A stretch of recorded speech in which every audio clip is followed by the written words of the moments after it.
rocking a Damier Louis bucket.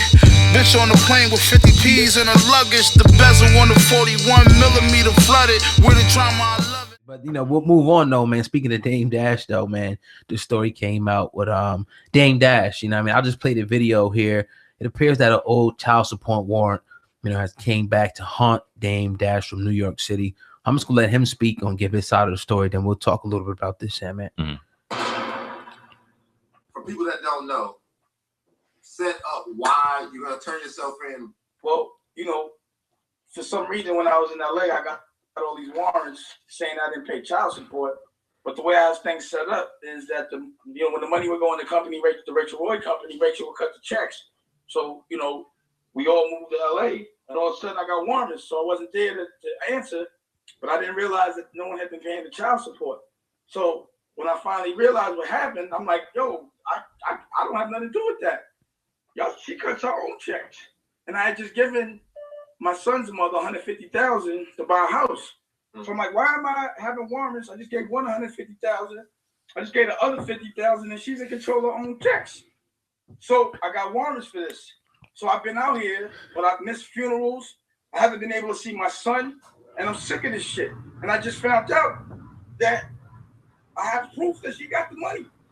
So I'm like, fuck it, I'm gonna turn myself in. But also, I'll sit in jail for 3 or 4 days, or whatever they want to accuse me of doing. I'm an innocent man. So there's no reason for me not to go turn myself in. I'm sick of my name being compromised, and I want my company back because I got it back.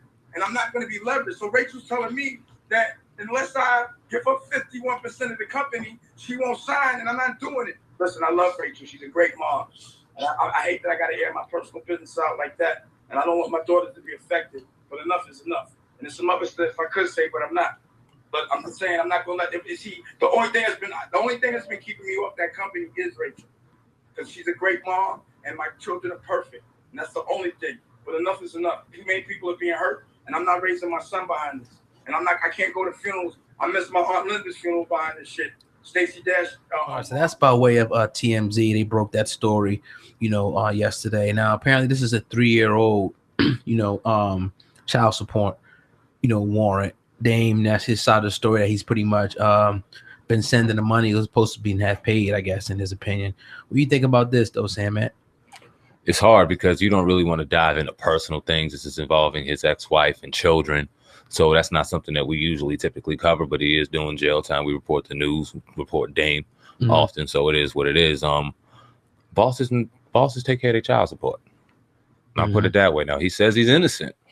And we have no reason to not believe him. And it's just like, all right, it's not really our realm to believe him or not believe him, but he put his shit out there. So like I said, it is what it is. But you don't see your kids for a while. You get in the rear once or twice, you know. You're going to have an understanding like, okay, something went wrong. Let me go ahead and question that. So over a period of time, for that to go by and for you to say you don't know, that kind of raises a question in my mind. That raises a question in my head. So how much time has to go by before you realize something's going on? How much time has to go by when you don't see your child to have to realize that, okay, damn, what's going on? The thing is, you know, when you look at all of this, you know, I mean, look at Jay's, you look at Dame Dash, and we always talk about the net worth, you know, thing. And people say, oh, you can't look into that, but you have to. You have to look at the net worth. And when you look at guys like Jay-Z, you're talking about close to $1 billion. Him and Beyonce's already billionaires. Look at guys like Kevin. Where's Kevin? Like 200, maybe 100, somewhere close to that. When you look at all these guys, you look at a comment like that, you know, Progress, you can see that if you got a guy, and this is no shot, if you got a guy who's worth, I think, -$2 million, it may have changed now with the recent payment from Lee Daniels, but if you got a guy worth that, and you got a guy worth 900 million to $1 billion, his wife $1 billion combined, who has progressed more in that situation? You know what I mean? I mean, it's an obvious answer, not to even compare them to, but it's just like, it's a tough situation, man. And like you said, I agree with the point where it's like, yo, if you're a businessman, if you're a boss, you have different things may get lost on the shelf. You may forget sometimes, but these are one of the things that should be handled. You shouldn't be having to go to jail for child support at this point. Not to say that mistakes may happen. He claims that he gave her $150,000, possibly. We don't know all the details, but you know, just for me on the outside looking in, it's something that should have been handled. Oh God, we talk a lot from a business standpoint on the show, and we pride ourselves on it. Something we like to do. But then we hear the saying, and it comes from Dame Dash himself, where men shouldn't be in other men's pockets. So can you kind of separate the difference? Because I know a lot of people in the comment section, and not that they necessarily matter in the context of the conversation, but I just want to bring it up. Counting a man's pockets as opposed to talking net worth in the business sense, because we bring up net worth a lot in here. So talk about that. Why that in your mind is allowed? I mean,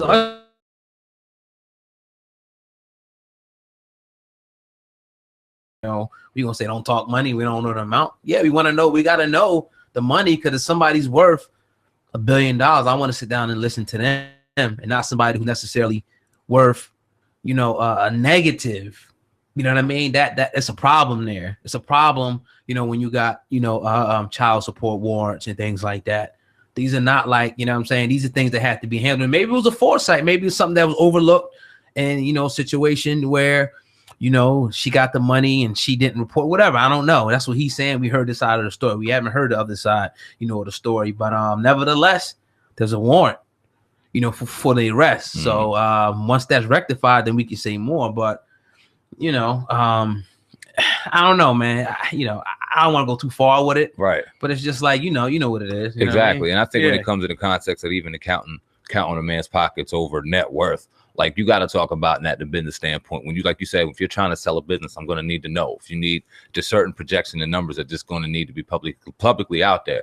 But if I'm asking you or telling you I got more money in my pocket than you, nah, it ain't nobody's business. That's the context of the conversation. Network has nothing to do with that in the context of business. Right. And that's all I was kind of compare and contrast, because a lot of people bring that up, but it's a whole and different then not only even, you got to salute a man who, okay, how many people does this person employ? Somebody with $1 billion company. You're employing people. Hell yeah. It ain't just him by himself doing everything. So, his stake in different things, title, these employing people. Right. The Brooklyn, the Nets, things like this. So we ain't talking about just 10, 15, 20 people here or there. We're talking about thousands of people. So these people are very important. Like Mike Rubin employs thousands of people. These people are important for the economy. That's the American way to build big corporations, to employ people. You know what I mean? So yeah, that all that's real important, man. So, but at the end of the day, I get it, man. We love Dame Dash, over here, but news is news, and the story is a story, and that's what it is. And we're gonna always agree to disagree. We just because we like somebody doesn't mean we're gonna disagree with them. And on this podcast, we're gonna just talk about certain things. We'll never be turncoats. We'll always be objective to certain situations. And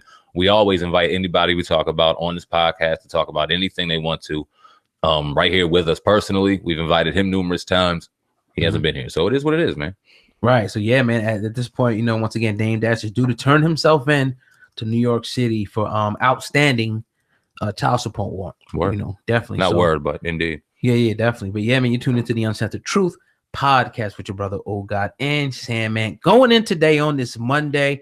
Everybody that's listening on YouTube, I need you to do me a favor, hit the like button and make sure that you share this video if you enjoy the content. Now, this is Leaving Netherlands. We talked about this a few times, on the podcast, maybe even more than a few times, but it aired Sunday night, on HBO. And once again, this is a film that examines the disturbing claims made by James Safechuck and Wade Robeson that Michael Jackson, the icon, the legend, pretty much sexually abused them over a period of several years when they were just children. Now, we have to just keep in mind that in 2003, these are the same individuals, when Michael Jackson was acquitted. He was charged, but then acquitted of this. They found, no sufficient evidence to bring him up on the charges. So just to put that out there. But HBO went ahead.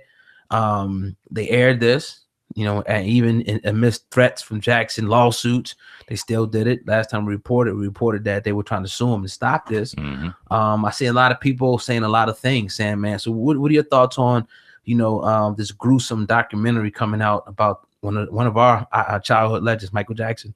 Man, well, first off, we easily know how to separate the music from personal. Now, if we believed, and that belief was off of evidence, that Michael Jackson molested children, molested little boys in particular, he would sit in a place of just disdain. He would sit in a place where he needs to be under the jail. It doesn't matter what he did for music. That man destroyed children's lives, and he needs to have just justification done to him, which is, we all know, I mean, take care of business.